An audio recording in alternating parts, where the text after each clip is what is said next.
Hello दोस्तों, मैं हूं आपका दोस्त और आप देख रहे हैं सीखो इंग्लिश 007। अगर आप मेरे साथ डे 23 तक पहुंच चुके हैं तो आपकी इंग्लिश रीडिंग सच में बेहतर हो रही है। जल्दी से कमेंट में डे 23 लिखकर अपनी अटेंडेंस लगाएं। दोस्तों, क्या हो अगर आपकी एक छोटी सी गलती आपको शिकारी के जाल में फंसा दे। आज हमारे 30 डे चैलेंज इंग्लिश चैलेंज का डे 23 है और आज की कहानी द फार साइटेड स्वान हमें सिखाएगी कि मुसीबत में दिमाग कैसे चलाना चाहिए। आज हम क्रीपर और लाइफलेस जैसे नए वर्ड सीखेंगे और इस पूरी स्टोरी को लाइन टू लाइन हिंदी अनुवाद करेंगे। तो चलिए शुरू करते हैं आज की एक्साइटिंग क्लास। तो दोस्तों, आज की हमारी कहानी है the far sighted swan. One night, a group of swans got caught in a thick creeper on a tree and they fell into the nets that were laid as traps. दोस्तों, यहाँ पे कोट का माने पकड़ा, thick यानी घना, creeper यानी बैल जो पेड़ों की लटकी होती है ना, बैल और लताएं जिसे कहते हैं, ट्रैप्स यानी जाल। एक रात हंसों का एक समूह पेड़ पर एक घनी बेल में फंस गया और वे उन जालों में घिर गए जो जाल ट्रैप के रूप में बिछाए गए थे। Only a wise swan did not get captured as he was careful. Captured यानी पकड़ना। ठीक है दोस्तों, केवल एक बुद्धिमान हंस पकड़ा नहीं गया क्योंकि वह सावधान था। तो दोस्तों, स्वान का मतलब यहाँ पे होता है हंस। But seeing his friends, he was disappointed. Disappointed का मतलब होता है निराश या दुखी। तो हुआ क्या दोस्तों, लेकिन अपने दोस्तों को देखकर वह निराश और दुखी हुआ। तो आगे क्या हुआ, so he thought of a plan and said when the bird catcher comes you stay motionless holding your breath as if you are dead. तो उस स्वान ने क्या कहा अपने दोस्तों से, उसने एक योजना सोची। तो यहाँ पे जो बर्ड कैचर है उसे बहेलिया भी कहते हैं, बहेलिया है ना।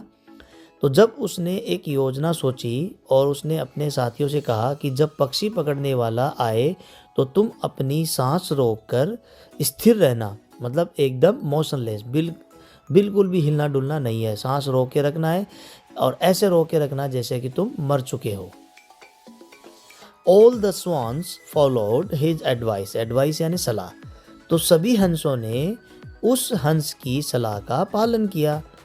The next morning, when the bird catcher saw the swans laying lifeless, he was in a shock. अगली सुबह जब पक्षी पकड़ने वाला हंसों को बेजान पड़ा हुआ देखा तो वह सदमे में आ गया। He took out the birds and laid them carefully on the ground. तो उसने क्या किया, उसने पक्षियों को जाल से बाहर निकाला और उन्हें सावधानी से जमीन पे रख दिया। द मोमेंट यानी पल या क्षण, ही placed the last sworn on the ground they all flu away immediately.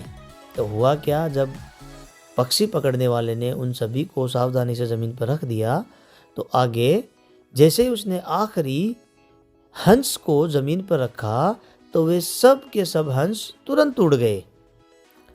This time the bird catcher fail into their traps. तो हुआ क्या दोस्तों, इस बार पक्षी पकड़ने वाला खुद ही उनके जाल में फंस गया था।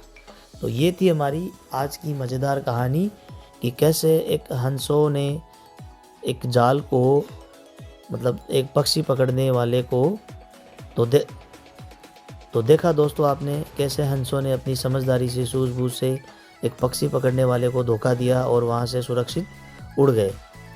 आज की हमारी कहानी का मोरल है, people who are far sighted never repent.